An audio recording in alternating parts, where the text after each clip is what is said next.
Alors bonjour à tous, je vous retrouve pour une nouvelle vidéo pendant cet été. Voilà, ça faisait un petit moment que j'en avais pas fait. Et aujourd'hui, j'ai envie de vous parler du goût de la vie. C'est une question qui revient souvent chez moi depuis plusieurs années parce que, eh bien, dans ma vie, j'ai expérimenté le fait d'avoir perdu le goût de la vie, euh, qui me semble un peu différent du goût de vivre. Voilà, parce que le goût de vivre, en fait, je me posais pas tellement la question. J'ai jamais. Alors, j'ai pu vivre un épisode où j'avais plus envie de vivre à un certain moment de mon existence, mais ça n'a pas duré et j'ai pas. Je ne me souviens pas avoir eu des idées comme ça, un peu sombres, très très longtemps sur quitter la vie. Donc c'est pas le goût de vivre spécifiquement dont j'ai envie de vous parler, c'est plutôt le goût de votre vie, de notre vie et le goût de la vie en général. Euh, Comment je peux différencier le goût de vivre et le goût de la vie? Eh bien, c'est simplement cette histoire de profiter de la vie, de voir tous les bonheurs qu'il y a dans la vie, tout ce qu'elle peut nous proposer, tout ce qu'elle a à nous offrir. Alors que le goût de vivre, c'est vraiment plus profond en soi, c'est est-ce que j'ai envie de continuer à vivre mon existence actuelle sur cette terre? Est-ce que j'ai envie de vivre tout simplement? Voilà la petite nuance que j'apporterai ici dans mon propos.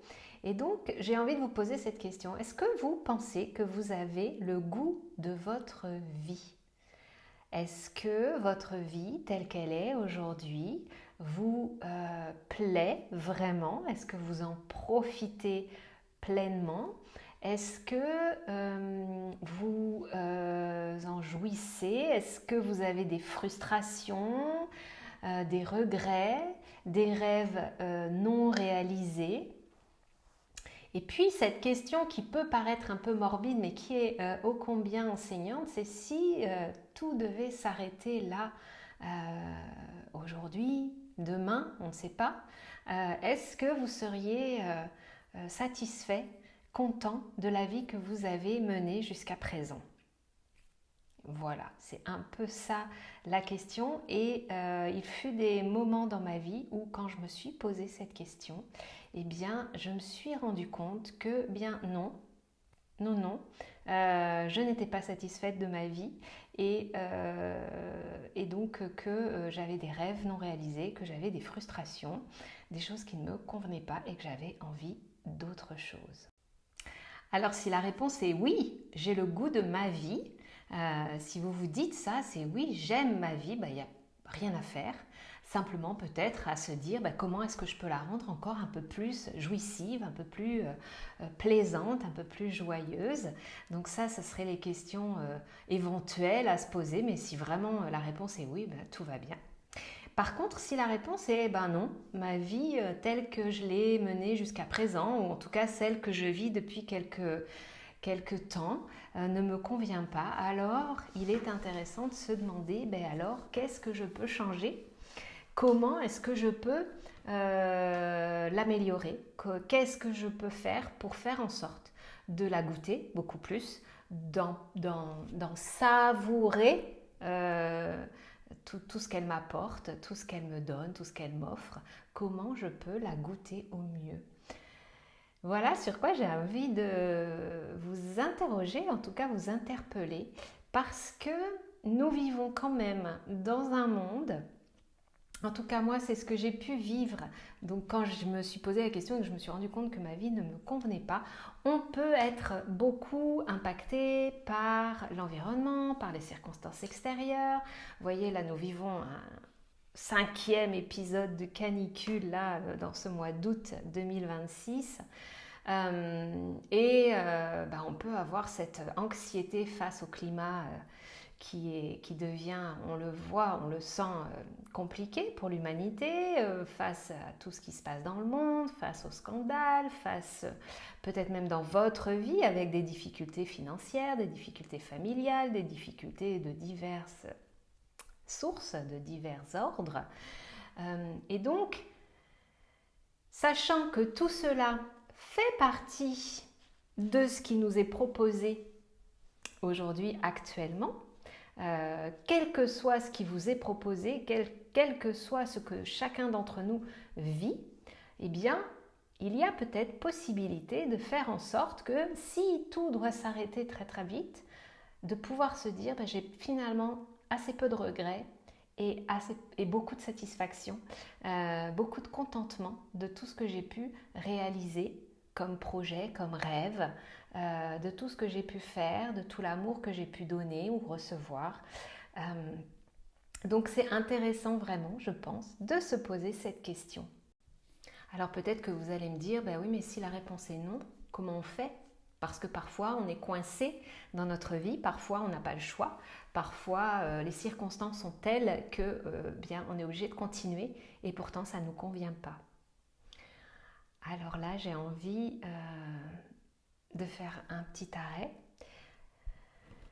de vous dire que je suis en complète empathie avec ce que vous vivez, si c'est ce que vous expérimentez, et que j'ai pu être comme vous, penser que je n'avais pas le choix, que les circonstances étaient telles qu'il fallait que je tienne, il fallait que je fasse face, il fallait continuer, même si ce n'était pas ce qui était bon pour moi.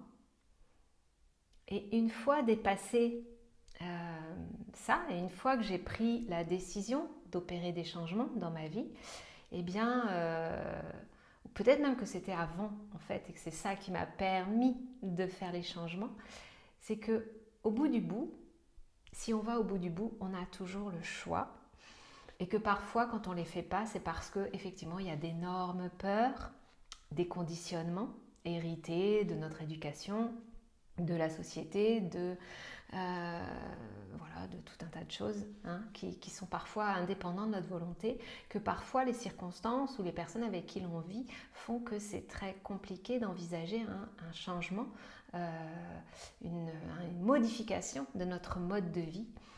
Et pourtant, il y a tellement de témoignages de personnes qui ont réussi à tout changer, à transformer leur vie du jour où ils ont quand même posé les choses et qui se sont dit que la vie, et c'est vraiment la phrase que j'ai envie de vous transmettre parce que ça m'a énormément aidée, la vie ne peut pas être juste cela, la vie ne peut pas être juste des épreuves, du négatif, de la difficulté, et qu'il doit bien y avoir autre chose et une autre manière de vivre sa vie et d'en profiter, d'en jouir.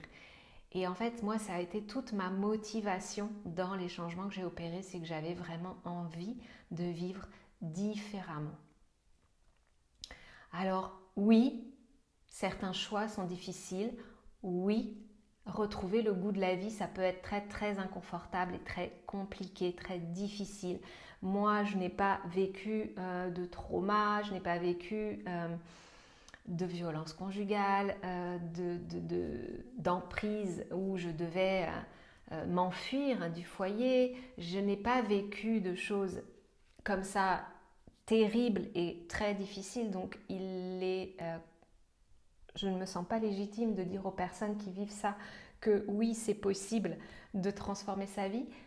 Et en même temps, j'ai envie d'ouvrir cette porte et de dire que quand on commence à se dire qu'on a envie de changer et qu'on voudrait vivre autrement, faire confiance à la vie justement et se dire qu'il y a toujours une solution. Il y a toujours quelqu'un, quelque part, qui, si on accepte l'aide, si on accepte de s'ouvrir, si on accepte d'appeler à l'aide, eh bien, il y a toujours une porte qui peut s'ouvrir pour nous, quelqu'un qui peut venir nous aider, la vie qui peut nous apporter un petit coup de main, un petit coup de pouce.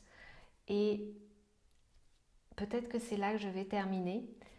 Je crois qu'il n'y a jamais rien d'irréversible, d'irrémédiable et que tout est possible. Et c'est en ça que je trouve que la question, est-ce que tu as le goût de ta vie, me paraît fondamentale quand on se sent un petit peu mal, un petit peu voilà, mal dans la vie, dans ce qui se passe aujourd'hui. Eh bien, voilà, on se pose cette question. Voilà, je vous remercie de votre écoute. Partagez si vous avez trouvé un écho dans ce que je viens de vous dire. Et puis, je vous dis à bientôt pour une prochaine vidéo.